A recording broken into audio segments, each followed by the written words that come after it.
मतदाना दिवशी पहिलं मत आपलंच व्हावं यासाठी अनेक जण खटाटोप करतात. असाच खटाटोप करतात ते माजी राज्यपाल राम नाईक सर. ते आत्ता आपल्यासोबत आहेत. सर, हा खटाटोप नेमका कशासाठी असतो तुमचा? प्रत्येक वेळेला तुम्ही इथं येता आणि मतदान करता. आजही 6:30 वाजता तुम्ही इथं आलेला होता. ज्या वेळेपासून निवडणुकीसाठी मतदान करायला मी सुरुवात केली त्यावेळेपासून मी नेहमीच पहिला मतदान करायचा आहे एक पायंडा ठेवलेला आहे माझ्यासाठी. त्याप्रमाणे इथे आलो आणि 6:30च्या अगोदर कोणी आलं नव्हतं, त्यामुळे माझा पहिला नंबर लागलेला आहे. पण कार्यकर्त्यांच्यासाठी आणि विशेषतः जे कार्यकर्ते निवडणुकीच्या दिवशी काम करत असतात त्यांना इथं पहिलं मतदान झालं की दिवसभर काम करायला सोयीचं होतं. आणि ही सोय होती हे माझ्या लक्षात येत असतं. म्हणून मी कार्यकर्ता या भूमिकेतून सुद्धा कार्यकर्त्यांनी पहिलं मतदान करावं असं त्यांना सांगत असतो आणि मला त्याचा फायदाही होतो. अलीकडच्या काळात आपण बघतोय की दिवसेंदिवस मतदानाचा टक्का हा खालावत चालला आहे. ही खूप चिंतेची बाब झालेली आहे. तुम्ही वयाच्या 90त इथं येताय, मतदान करताय. हे टक्का वाढावा यासाठी नेमकी काय करायला हवं, यंत्रणेने काय करायला हवं? कारण तुम्ही अनेक निवडणुका या ठिकाणी पाहिलेल्या आहेत. मला वाटतं या विषयावरती हवं तर मतदान प्रक्रिया आजची पूर्ण झाल्यानंतर विचारावं. म्हणजे जर तरी जास्त मतदान केलं तर बिचाऱ्यांच्या उलट बोलण्याचा काही योग्य परिणाम होणार नाही असं मला वाटतं. त्यामुळं हा प्रश्न आपल्याला कळेल. उगीच म्हटलं जातं आहे की मतदान कमी होतं आहे, मतदान कमी होतं आहे. मला असं वाटतं आहे की तुलनेने फार मतदान कमी झालेलं नाही आहे. ग्रामीण भागात पूर्वी जेवढं भरभरून होतंच आहे त्यात मात्र काही कमी आलेली आहे. तर शहरातल्या मुंबईतलं काय होतं आपल्याला संध्याकाळी कळेल. तर गेली 5 वर्ष जी स्थित्यंतर झालेली आहेत, राजकीय समीकरणं जी बिघडलेली आहेत, आत्ता तुम्ही जिथं मतदान करताय तिथंही तेच चित्र आहे. म्हणजे अमोल गजानन कीर्तीकर हे उमेदवार आहेत. त्यांचे वडील गजानन कीर्तीकर हे शिंदे गटाकडनं आहेत आणि ते उद्धव बाळासाहेब ठाकरे गटाकडनं आहेत. हे जे काही घडलेलं आहे हे तुम्हाला पचलेलं आहे का? ज्या पद्धतीनं वडील एका बाजूला आहेत, मुलगा एका बाजूला आहे. मला पटण्याचा संभव नाही आहे.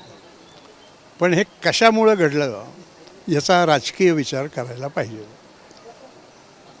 विधानसभेचे निकाल ज्यावेळेला जाहीर झाले त्यावेळेला राष्ट्रवादीचे त्यावेळेचे अध्यक्ष शरद पवार यांनी असं स्टेटमेंट दिलेलं आहे की आता आम्हाला लोकांनी विरोधी पक्षात ठेवलेलं आहे, त्याच्याप्रमाणे आम्ही काम करू. हे ज्या शरद पवारांनी सांगितलं त्यांनी दुसऱ्याच वेळेला आपल्यालाही कसं सरकारात जाता येईल हा प्रयत्न सुरू केला.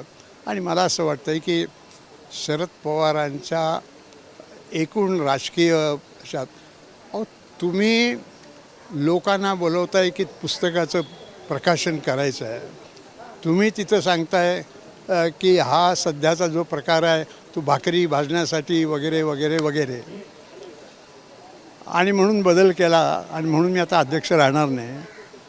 आणि झाले की पुन्हा अध्यक्ष, आणि नुसतं पुन्हा अध्यक्ष झाले नाहीत तर त्यांच्यातले जे आमदार होते त्यांना असं वाटत होतं की हे बरोबर नाही, अशा परिस्थितीत झाले. आणि त्यामुळं आता स्पष्ट 2 बाजू बनलेल्या आहेत. एकीकडं भारतीय जनता पार्टी आहे, शिंदेंची शिवसेना आहे आणि अजित पवारांची राष्ट्रवादी काँग्रेस आहे. बाकी छोटे अन्य पक्ष आहेत पण मोठं. तसंच उद्धव ठाकरेंची शिवसेना आहे, ही आहे ती. शरद पवारांचं जे आहे ते आहे. भाजपमध्ये काही फरक नाही पडला. परंतु एक शेवटचा प्रश्न की अमोल कीर्तीकर यांच्यावरती वडील म्हणून गजानन कीर्तीकरांनी आशीर्वाद ठेवायला हवा होता. असं आहे की राजकारणात अशी नाती मानायची नसतात.